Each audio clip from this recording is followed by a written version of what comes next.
Sudah jutaan orang ditengok. Sudah jutaan orang ditengok TikTok pengobatan ruqyah syar'i. Jadi baru kita ruqyah santri putri ya, mungkin anak putra tahu putri ada beberapa orang yang sering dari alhamdulillah ya. Jadi sosok kita ini ingin bagaimana kita juga mengerti walaupun mungkin tidak ahli dalam ruqyah, minimal kita bisa jaga diri kita bisa juga untuk kalau besar bisa juga mengobat sekalian membantu saudara kita ya. Jadi insya Allah ini Ustadz ini sudah tidak asing lagi. Ustadz pun baru tahu tadi, baru tahu ternyata banyak followernya di kita, insya Allah. Jadi kita minta Ustadz untuk materi atau arahan atau latihan terkait diri bagi santri-santri sekalian. Oke, Sok coba dulu. Assalamualaikum warahmatullahi wabarakatuh. Innal hamdalillah nahmaduhu wa nasta'inuhu wa nastaghfiruh wa na'udzu billahi min shururi anfusina wa min sayyiati a'malina. May yahdihillahu fala mudilla lahu wa may yudlil fala hadiya lahu. Asyhadu an la ilaha illallah wa asyhadu anna Muhammadan abduhu wa rasuluh la nabiyya ba'dah. Yang saya hormati pengasuh pondok pesantren Ar-Rawdah Tahfidzul Quran Bapak Kiai Haji Hadi, yang saya hormati Ustadz Haji Edi Mulyono, para pengasuh pondok pesantren dan santri-santri yang saya banggakan. Alhamdulillah pada kesempatan sore hari ini kita bisa bertatap muka, bermuajahah. Pertemuan ini tidak disengaja, atas izin Allah. Alhamdulillah saya sampai ke sini ya, sudah bisa bersilaturahmi dengan Pak Kiai masuk pondok ini. Awalnya ini sekilas cerita kenapa saya sampai di sini gitu ya. Pak Kiai meminta bantuan atau memohon untuk mengadakan ruqyah di sini. Barusan sebelum tadi duhur kita sudah mengunjungi pesantren putri ya, atau pesantren akhwat yang mungkin beberapa kilo dari sini. Ternyata ada beberapa akhwat yang sering mengalami gangguan. Alhamdulillah sudah kita tangani, tinggal di follow up ruqyah mandirinya. Saya berharap gitu ya, kedatangan saya ini bukan hanya sebatas meruqyah, tapi setidaknya memberikan pemahaman atau pengetahuan apa sih itu ruqyah. Ya, sebenarnya ruqyah itu bukan sesuatu hal yang baru ya. Bagi adik-adik mungkin ada yang sudah mengenal apa itu ruqyah, dan ruqyah itu sudah berlangsung ya sejak zaman dahulu, sejak Rasul ada, yang pertama kali ada, bahkan sebelum Islam sudah ada. Tapi yang dimaksud dengan ruqyah di sini adalah yang akan saya kenalkan, yaitu adalah ruqyah yang sesuai dengan syariat. Apa itu ruqyah? Nah, ruqyah itu bahasa Arab, artinya adalah jampe atau mantra. Jadi kalau kita doa, kalau kita berdoa menjampe, tahu jampe? Orang sini apa ya? Jampi. Kalau orang Sumatera tahu, ya masih jampi ya. Jampi paham ya? Paham jampi kan? Jampi, mantra atau mantra? Mantra. Jampi. Nah, itu awal ya, istilah secara etimologi, secara bahasa, bahwa ruqyah itu adalah berdoa, jampi atau mengucapkan mantra. Itu secara bahasa. Namun yang ingin kami sampaikan ini secara peristilahan, bahwa ruqyah itu adalah melakukan doa, memohon doa kepada Allah Subhanahu wa taala ya, dengan cara membacakan ayat suci Al-Qur'an atau doa-doa yang tidak melanggar syariat. Bagaimana cara meruqyah? Itu adik-adik ya kesehariannya sudah mengadakan ruqyah. Salah satunya apa? Kita mau pergi ke WC, apa ya yang kita baca? Apa yang kita baca? Allahumma ini a'udzubika minal khubuthi wal khaba'is. Nah, itu doa ya, doa kita. Kemudian kita mau makan, apa yang kita baca? Hah? Allahumma barik lana fima rojaktana wa qina azabannar. Bagaimana kalau tidak baca itu? Dampak kalau kita makan tidak baca doa, nanti apa? Ada dampak yang besar. Seperti itu. Salah satunya apa? Makan kita tidak berkah. Berbeda ketika kita berdoa terlebih dahulu. Nah, itu secara global seperti itu. Keseharian kita seringkali kita mengadakan doa. Nah, lebih spesifik lagi yang ingin saya sampaikan di sini, maksud dari ruqyah di sini adalah mungkin adik-adik pernah melihat di TV atau di YouTube ada orang kerasukan, kemudian ditangani oleh seorang ustadz, ya. Apa yang dia rasukan? Kadangkala yang rasuknya adalah harimau, atau ketawa-ketawa kayak kuntilanak kan seperti itu ya. Nah, bagaimana penanganannya? Salah satunya adalah mengadakan doa atau dibacakan ayat suci Al-Quran kepada orang yang mengalami kerasukan atau gangguan tersebut. Nah itu, kira-kira ada yang mau nggak nih jadi seorang peruqyah? Basic adik-adik ini adalah seorang tahfidz. Ya, salah satu syarat menjadi seorang peruqyah itu adalah orang itu harus bisa membaca Al-Quran dengan baik. Apalagi seorang hafidz. Itu lebih hebat lagi. Mau nggak adik-adik kalau misal ada orang sakit, kemudian kita tolong, dibacakan doa oleh kita dengan cara membaca Al-Quran atau berdoa ya, yang kita pahami, kemudian orang itu bisa sembuh. Mau nggak? Mau. Nah gitu. Nanti Pak Ustadz nanti akan mengenalkan dasar-dasarnya saja ya. Nanti setelah itu bisa berimprovisasi adik-adik. Nah, ruqyah itu seperti itu. Berdoa, mantra, kemudian jampi. Nah, bagaimana fungsi ruqyah ini? Salah satunya adalah nanti pengobatan. Untuk mengobati. Nah, ada satu riwayat pada zaman dahulu ya, ketika Rasulullah masih ada, para sahabat pernah bertemu dengan sekelompok kaum. Nah, kaum tersebut memiliki satu pimpinan atau pemimpin. Dan kebetulan pada saat itu pemimpin kaum itu disengat kalajengking. Ya, disengat kalajengking, tahu kalajengking? Skorpion. Ya, disengat. Nah, sakitlah pemimpin tersebut atau kelompok pemimpin sekelompok kaum tersebut. Nah, kemudian datanglah para sahabat Nabi pada saat itu ya, karena Nabi masih ada. Apa yang dilakukan para sahabat? Nah, para sahabat pada saat itu, karena para sahabat pada saat itu memiliki hafalan yang mungkin Al-Quran belum turun secara lengkap ya, secara lengkap 30 itu. Ya, para sahabat hanya bisa membaca Al-Fatihah. Maka dibacakan Al-Fatihah kepada pemimpin kaum tersebut yang disengat kalajengking. Apa yang terjadi? Pemimpin kaum tersebut sembuh dengan hanya membacakan surat Al-Fatihah, yang kita kenal dengan Ummul Kitab. Dengan membacakan Al-Fatihah sembuh. Nah, kemudian kita tarik lagi kehidupan masyarakat Indonesia terutama ya.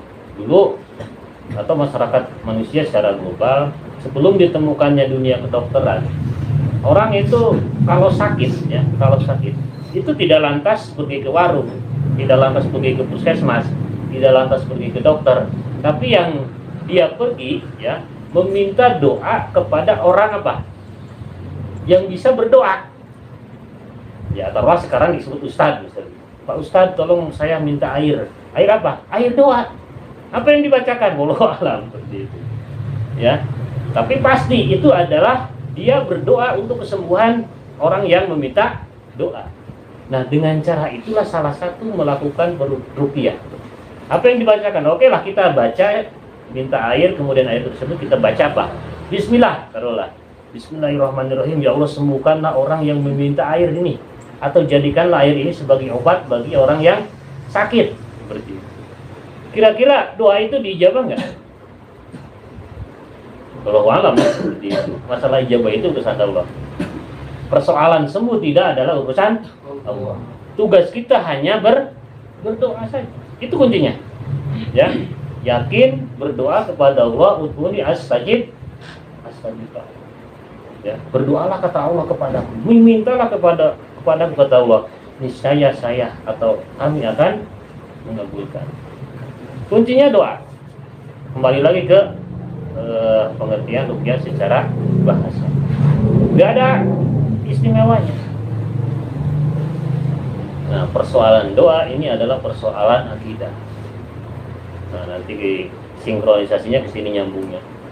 Apa yang kita doakan, apa yang kita pinta hanya fokus tauhid kita kepada Allah. Makanya dibedakan nanti, ada ruqyah yang namanya ruqyah syar'i, ruqyah yang berdasarkan syariat Islam, berdoa hanya karena kepada Allah saja. Ada ruqyah yang namanya ruqyah syirkiyah, ruqyah yang disertai dengan kesyirikan. Meminta doa kepada Allah, tapi dia disertai dengan apa? Meminta kepada apa? Selain Allah. Ada orang yang seperti itu. Dia mengaku Islam, tapi masih apa? Melakukan praktek-praktek kesyirikan. Salah satunya apa? Dia KTP-nya Islam, masih sholat, masih baca Al-Quran, tapi dia masih apa? Memberikan sesaji ke tempat apa? Keramat atau tempat-tempat tertentu yang diyakini memiliki kekuatan. Berdoanya seperti itu. Dia ngaku Islam, tapi masih meyakini adanya kekuatan selain Allah. Itu dikatakan sebagai ruqyah syirkiyah. Jadi ada dua. Nah, apa sih fungsi ruqyah tersebut? Nah, tadi kembali lagi bahwa ruqyah di sini yang ingin saya sampaikan itu adalah salah satunya adalah fungsinya adalah untuk mengobati orang yang sakit. Sakit apa saja? Nah, pemahaman kita bahwa ruqyah itu adalah bisa mengobati segala penyakit, semua penyakit. Makanya saya berharap orang Islam itu harus tahu bagaimana cara meruqyah. Jangan lantas bagaimana nih, apakah kita pergi ke dokter dulu, apakah kita meruqyah dulu? Seperti itu. Apakah kita berdoa dulu atau kita meruqyah dulu? Di Arab Saudi itu jarang orang yang sakit. Rumah sakit itu apa? Kosong. Jarang orang yang sakit, nggak laku rumah sakit itu. Kenapa? Di Arab itu ya, orang senantiasa berdoa terlebih dahulu sebelum pergi ke dokter. Di kita rumah sakit saja tidak ada orang yang berdoa. Ada, cuman apa? Dia hanya mengingatkan saja yang namanya warois. Nah itu ya. Jadi ruqyah itu harus kita yakini itu bisa menyembuhkan penyakit medis atau penyakit yang disebabkan oleh gangguan makhluk halus, disebut dengan penyakit non medis. Sampai di sini bisa dicerna? Lalu yang habis-habis kamu tanya ya. Nanti ada dialog ya. Jadi ruqyah itu adalah bisa dijadikan metode untuk mengobati baik penyakit medis ataupun penyakit non medis. Dulu teringat, mungkin adik-adik hari ini nggak pernah tahu lah ya, kalau kita sakit panas ya, itu kita senantiasa hari ini pasti apa yang Anda lakukan? Kalau Anda sakit, flu, panas, apa yang Anda lakukan? Beli apa? Paracetamol, kan seperti itu ya. Beli bodrek, tidak sembuh, beli apalagi ke apotek obat yang dosisnya lebih tinggi atau pergi ke dokter. Nah dulu orang tidak seperti itu. Yang didatangi itu bukan dokter, tapi seorang ustadz atau seorang peruqyah. Kalau orang Jawa itu tukang suwuk, ya suwuk orang Jawa itu. Kalau Medan itu apa, ustadz? Ada enggak tukang suwuk? Orang Jawa itu bilang suwuk atau peruqyah istilah hari ini. Apa yang dilakukan? Ya itu air, bawa air kemudian dia jampi-jampi. Entah apa yang diucapkannya ya, karena tidak jelas seperti itu. Kemudian dikasihkan kepada orang yang sakit, diminum ya, sembuhlah. Tanpa meminum apa? Obat. Tanpa pergi ke dokter. Nah, itu dulu sudah ada. Nah, kenapa hari ini tidak ada? Pertama, karena pergeseran pendidikan kedokteran mengalahkan apa? Terhadap yang namanya pengobatan secara tradisional tadi, yang mungkin hari ini disebut ruqyah seperti itu. Ya. Nah itu dikalahkan, sehingga orang berkeyakinan memenangkanlah dunia kedokteran. Sakit sedikit, apa beli obat. Pusing sedikit beli bodrek, kan seperti itu. Ya. Nah itu. Jadi kalah, paradigmanya kalah. Semuanya ke sains. Ke dunia kedokteran. Jadi orang-orang tukang suk itu nggak laku tuh, tinggalin. Sehingga ilmunya tidak berkembang. Ilmunya tidak berkembang. Sehingga dilupakanlah yang namanya ruqyah. Nah, tren beberapa dekade belakangan mulailah muncul, ya. Karena masyarakat sudah apa? Sudah ke sains terus. Sehingga dilupakanlah penyakit-penyakit yang non medis yang seharusnya itu dilakukan ruqyah itu tidak dipahami oleh masyarakat. Sehingga orang yang kesambat, tahu kesambat? Ketempelan makhluk halus, orang yang kerasukan, kemudian orang yang sakit, busung apa perutnya, yang kena gangguan non medis, itu larinya ke rumah sakit. Karena tidak ditemukan yang namanya orang yang bisa meruqyah. Ilmu ruqyah itu sudah mulai ditinggalkan. Akhirnya ke medis saja. Medis tidak bisa menolongnya, akhirnya meninggal lah. Banyak orang yang meninggal karena apa? Gangguan non medis. Karena pemahaman ya pada saat ini adalah penyakit itu karena disebabkan oleh apa? Kalau medis itu pasti virus, jamur, bakteri, kemudian apa? Kuman. Itu 4. Ya, virus, bakteri, jamur dan kuman. Kalau pendekatan medis. Sementara ada penyakit yang diakibatkan oleh gangguan apa? Non medis. Dalam arti ada penyakit yang disebabkan oleh campur tangan makhluk halus. Apa makhluk halus di sini? Yaitu adalah jin. Tahu jin? Pernah mengenal jin? Bukan celana ya. Tadi makhluk halus. Jadi makhluk di dunia itu yang diciptakan oleh Allah itu adalah manusia dan jin. Ketiganya adalah malaikat. Nah, kedua makhluk ini ya yang namanya jin itu bisa mengganggu kehidupan manusia. Salah satunya membuat orang sakit. Nah, ini yang perlu kita pahami hari ini. Jadi ada penyakit yang seperti apa gangguan jin tersebut? Banyak sekali. Ya. Yang pertama ini perlu dikenal oleh adik-adik. Ada orang yang sakit karena non medis itu karena perbuatan syirik. Ini perbuatan sihir. Apakah ada sihir hari ini? Berpikir kita kalau berpikir sains, berpikir hanya berdasarkan logika, maka kita tidak akan meyakini atau mempercayai adanya sihir di zaman modern ini. Kalau kita berpikirnya hanya berdasarkan logika yang menghasilkan sebuah pemikiran sains. Gak ada orang itu yang namanya sihir itu gak ada. Padahal jelas-jelas di dalam Al-Quran mengajarkan bahwa apa? Sihir itu sudah ada sejak zaman Nabi Sulaiman. Ya, sejak zaman Nabi Sulaiman. Ada yang hafal ayatnya? Coba. Watabau. Ada yang hafal? Ada yang hafal nggak? Hafal ya semua ya? Watabau. Terus coba satu orang. Pak Haji pengen tahu satu orang, siapa yang berani? Ayo.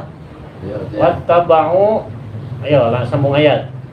واتبعوا ما تتلو الشياطين على ملك سليمان وما كفر سليمان ولكن الشياطين كفروا يعلمون الناس السحر وما أنزل على الملكين ببابل هاروت وماروت وما يعلمان من أحد حتى يقولا إنما نحن فتنة فلا تكفر فيتعلمون منهما ما يفرقون به بين المرء وزوجه وما هم بضارين به من أحد إلا بإذن الله فيتعلمون ما يضرهم ولا ينفعهم ولقد علموا لمن اشتراه ما له في الآخرة من خلاق ولبئس ما شروا به أنفسهم لو كانوا يعملون. Stop. Nah, itu sudah apa ya? Nah, jadi bekalnya udah kuat nih Ustaznya. Itu salah satu ayat yang nanti akan adik-adik lakukan ketika meruqyah. Ya, itu sejarah sihir di dalam Al-Qur'an. Pada zaman Nabi Sulaiman sudah ada. Fungsinya pada saat itu yang paling dominan, yang paling utama itu adalah memisahkan ikatan suami istri.